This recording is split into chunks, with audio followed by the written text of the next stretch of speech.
অহা 12 দিনত 11 লাখ পৰিয়ালে লাভ কৰিব চৰকাৰী ধন জনাই আছে সবিশেষ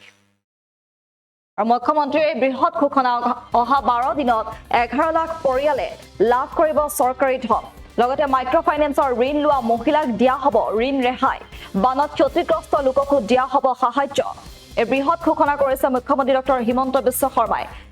অহা 12 দিনত 11 লাখ পৰিয়ালে লাভ কৰিব বহু চৰকাৰী আঁচনিৰ সুবিধা মাইক্ৰ ফাইনেন্সৰ ঋণ লোৱা মহিলাসকলক দিয়া হ'ব ঋণ ৰেহাই বানত ক্ষতিগ্ৰস্ত লোককো দিয়া হ'ব সাহায্য আৰু এই বৃহৎ ঘোষণা কৰিছে মুখ্যমন্ত্ৰী ডক্টৰ হিমন্ত বিশ্ব শৰ্মাই আজিৰ দিনটোত মুখ্যমন্ত্ৰীগৰাকীয়ে কি মন্তব্য কৰিছে আগবঢ়াইছো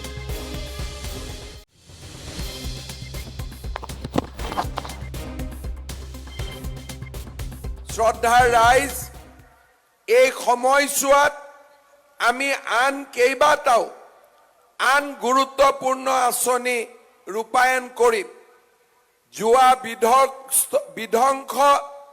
বানে ক্ষতিগ্ৰস্ত কৰা 6,84,487টা পৰিয়াললৈ এই সময়ছোৱাৰ ভিতৰত আমি 353 কোটি টকাৰ বান সাহায্য ডিবিটি যোগে আগবঢ়াম এই সময়ছোৱাৰ ভিতৰতে মাইক্ৰ ফাইনেন্সৰ লোন লোৱা 50,000 টকা পৰ্যন্ত লোন লোৱা মহিলাসকলৰ বাবে আমি ঋণমুক্ত প্ৰমাণপত্ৰ বিতৰণ কৰিম আৰু এই সময়ছোৱাৰ ভিতৰতে ৰাজ্যৰ উদ্যোগ বিভাগে প্ৰধানমন্ত্ৰী ক্ষুদ্ৰ খাদ্য সংসাধন আঁচনিৰ জৰিয়তে 6,490 গৰাকী আত্মসহায়ক গোটৰ সদস্যক 21 কোটি টকা প্ৰাৰম্ভিক মূলধন হিচাপে আগবঢ়াব অৰ্থাৎ অহা 12 দিনত